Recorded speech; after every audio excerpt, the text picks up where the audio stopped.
Darling, you know that I want things to go our way.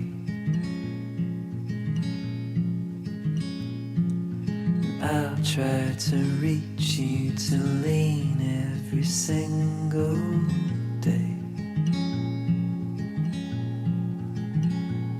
I wanna be somebody that you wanna love. Don't wanna reach far, another wanna color your world. Je rencontre beaucoup de monde à l'auberge. J'aime ça jaser. Et il y a quelque chose qui nous unit. L'amour du vin et aussi les voyages ou les idées de voyage. Puis on n'est pas obligé de prendre l'avion pour voyager. On peut voyager dans notre tête. On peut voyager sur Internet, en voyant des images, en faisant de la lecture. Le voyage, c'est beaucoup plus que prendre l'avion et aller sur place. On peut voyager. On a cette chance-là d'être... le côté rêveur aussi. Et j'ai demandé, au long des mois, j'ai demandé aux gens un souvenir de voyage. Pas nécessairement... ça peut être le plus beau voyage de leur vie, mais des fois, c'est la première idée qui leur vient en tête, un voyage qu'ils ont fait. Puis j'ai aimé les réponses que j'ai eues. C'est varié, puis j'ai bien aimé ça. Je parlais justement à des gens qui ont, c'était leur premier séjour à Londres. Ils n'étaient jamais allés avant, ils ont loué un appartement dans South Kensington. Et il y avait, tout près de leur appartement, il y avait un petit pub. Le pub s'appelle le Blackbird. Il me racontait ça. C'est une histoire un peu drôle, un peu comique. Premier séjour à Londres. Donc, eux autres, le lendemain, la première journée, ils étaient un peu fatigués, mais le lendemain, ils décident de prendre une bonne bouffe et de pouvoir aller se promener. Et là, ils vont s'asseoir.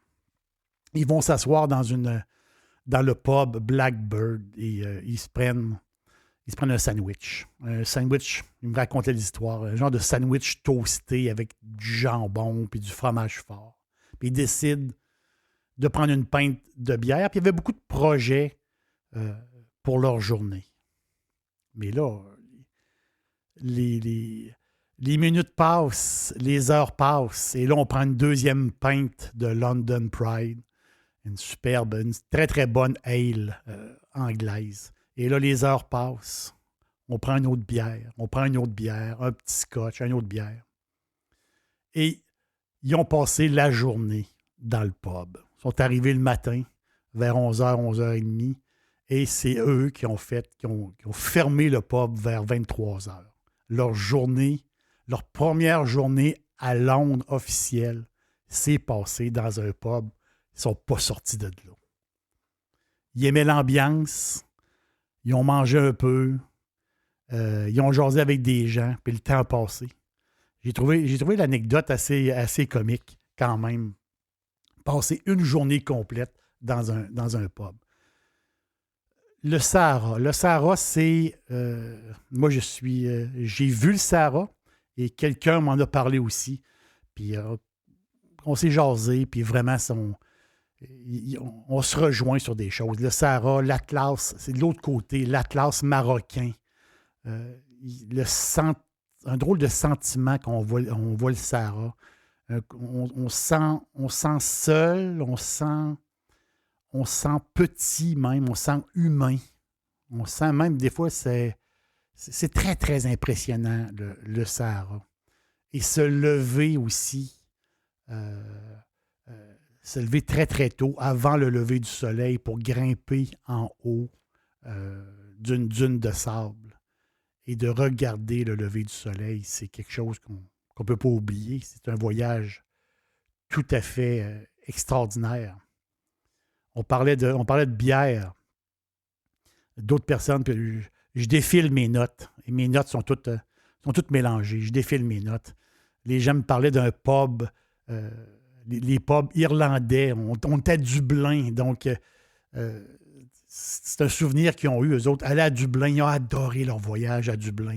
Manger du corned beef and cabbage. Même danser la gigue avec les locaux. Imaginez. C'est des souvenirs qu'ils ont comme ça. Ils m'ont parlé d'un pub qui s'appelle le Brazen Head. C'est un pub qui est très, très, très ancien. Je pense qu'il date des années 1200. Donc, boire de la bière noire, jaser, danser la gigue.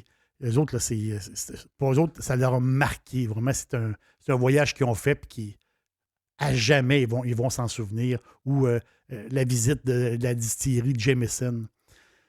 Ils ont adoré aussi des genres de petits taster tours.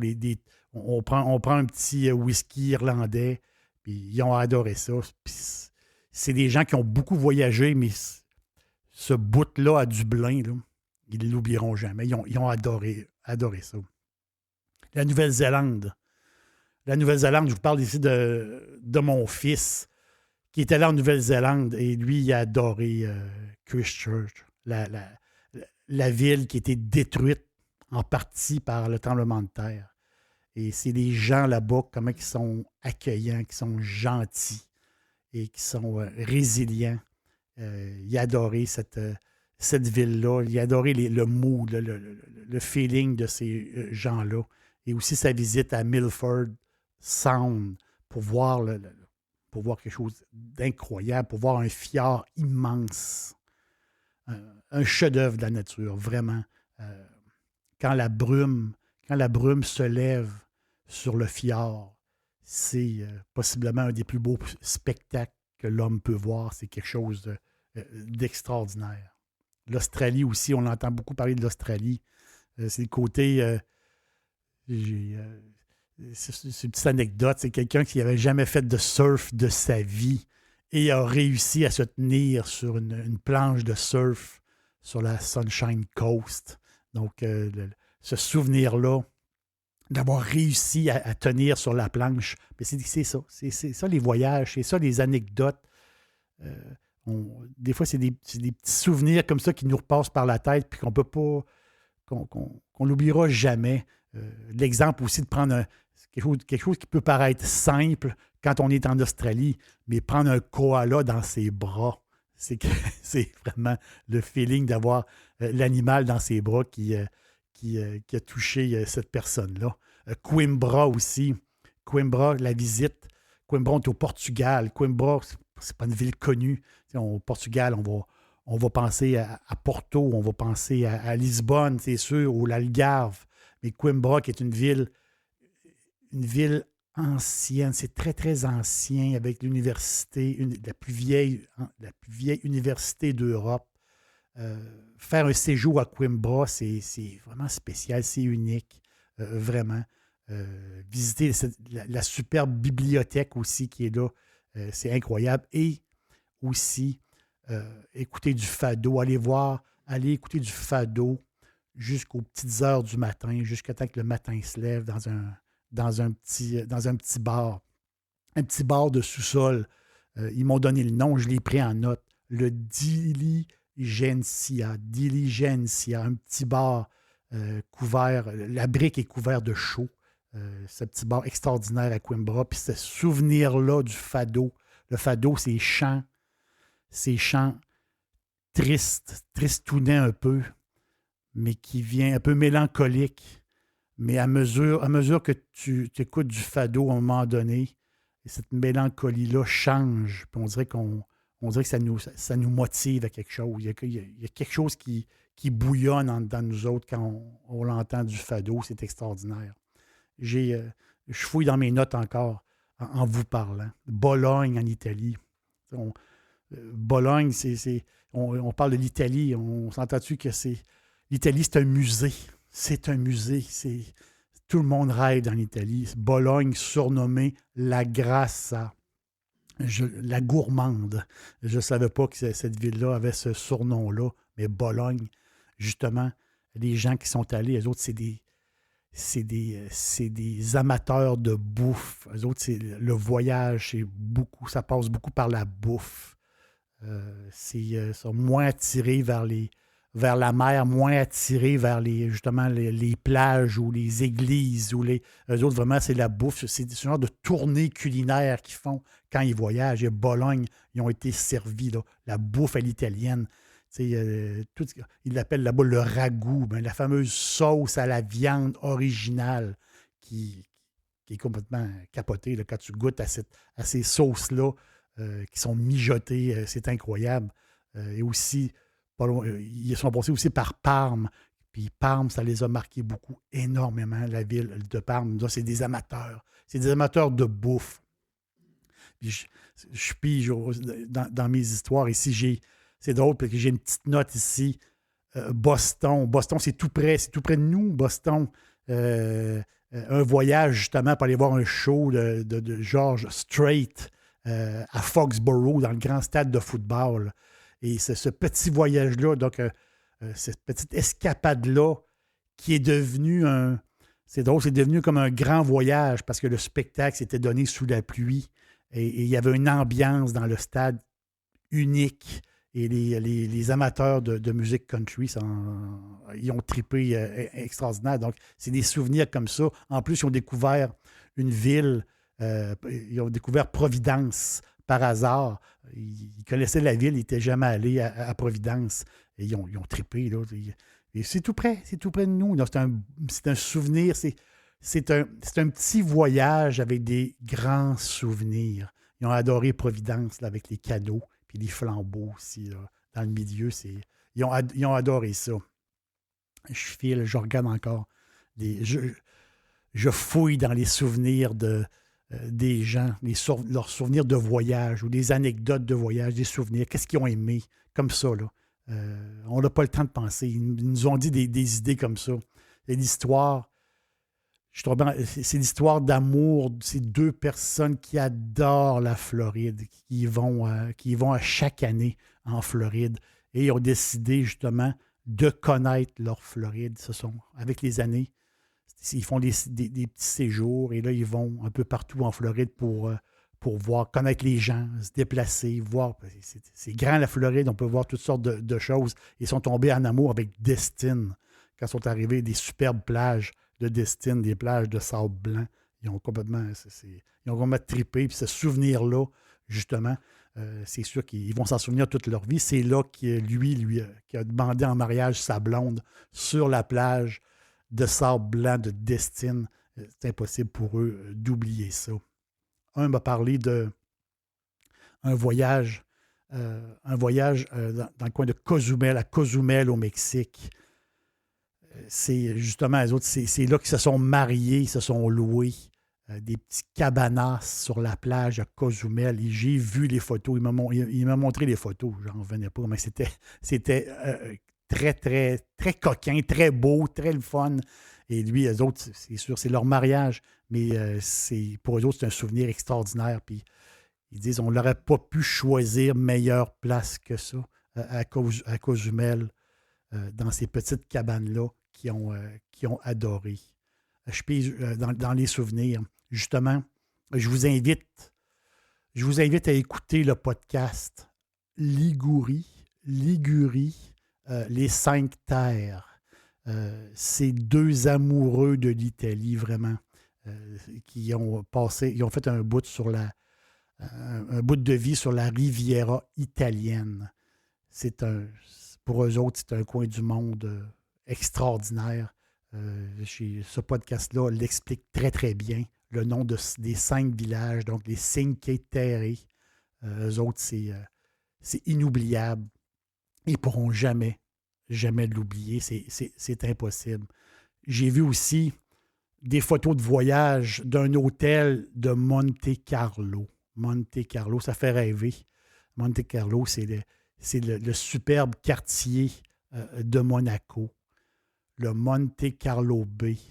Il y a des gens ils ont fait un séjour là-bas de 3 jours, tout à fait inoubliable. Le grand luxe à l'européenne.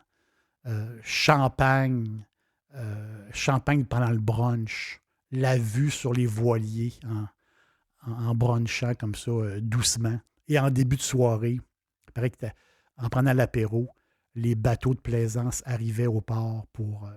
comment on peut oublier ça? Mais c'est ça, les idées de voyage. C'est ça qui nous fait voyager.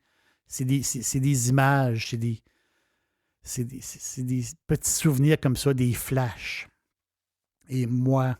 Ah oui, aussi, c'est sûr que moi, j'ai passé l'âge, mais des jeunes me racontaient qu'eux autres, leur expérience à la Tomatina, donc à Bougnols, près de Valence. La Tomatina, c'est la fameuse fête des tomates où ce que les gens, il faut être quand même un peu... faut être jeune, il faut être fait pour ça. Donc, les gens se langent des tomates pendant des heures. C'est tout un spectacle. C'est un gros party. Pour eux autres, c'était un peu... ça faisait partie, autrement dit, c'était le but de leur voyage, c'est de participer à la fameuse Tomatina de Bougnols. Et ils ont adoré ça, puis ils me racontaient ça, comment ça fonctionnait là-bas. J'ai trouvé ça assez spécial. Et je vous parle de moi, justement, pour finir. Un souvenir, quelque chose pour moi là, personne ne peut me l'enlever. Là. Personne. C'est impossible. C'est un souvenir de voyage. C'est Malaga. Vous savez mon affection pour l'Espagne et surtout pour la Costa del Sol et surtout l'Axarquía. C'est vraiment mon coin que j'adore. J'adore ces gens-là. J'adore la place. Puis vous savez aussi que j'ai la chance d'avoir ma sœur qui habite le coin. Et on est à Malaga. On est dans une soirée chaude de juillet. Une soirée extraordinaire, comme il y en a beaucoup. En Espagne, par chance, on a réussi à trouver des billets pour aller voir un spectacle de flamenco au château du Gibralfaro. Et ces billets-là, c'est quasiment une loque d'avoir trouvé ces billets-là. Le fameux château du Gibralfaro qui a été construit au 10e siècle, tout en haut de Malaga. Et là, quand on rentre le soir, au début de la soirée, là, il y a un grand square. Et là, on se fait servir un petit drink. Et il y a une scène qui est adossée au mur. Et là, le soleil tombe. On commence à voir les étoiles. L'ambiance est unique. Vraiment, l'ambiance est unique. Quelle soirée incroyable. Mon amour qui a les cheveux libres, elle ne s'est pas attachée les cheveux. Là. Elle a l'air d'une danseuse elle a l'air d'une Andalouse, elle a l'air d'une danseuse de flamenco avec sa robe et ses cheveux longs. Elle était belle. Ce soirée-là, c'était incroyable. Et là, le spectacle commence. Les ombres des danseurs, des danseuses et la voix du flamenco qui monte jusqu'à la lune. C'est la lune qui nous regarde en plus. On était assis sur de la pierre, un muret de pierre, et on était là aussi confortable que dans un fauteuil. On aurait pu rester là assis pendant 100 ans. On a touché le paradis. De retour de ce spectacle de flamenco-là, on ne s'est pas dit un mot, ma femme et moi. On ne s'est pas dit un mot. On est allé s'asseoir dans une petite terrasse plus bas. La soirée, il me semble qu'elle était encore plus chaude. C'est un souvenir extraordinaire et c'est jamais qu'on peut l'oublier. C'est comme ça. Donc, si vous êtes chez vous, vous avez besoin de voyager, ben, on peut le faire dans notre tête. On peut voyager dans notre tête et on peut préparer notre prochain voyage.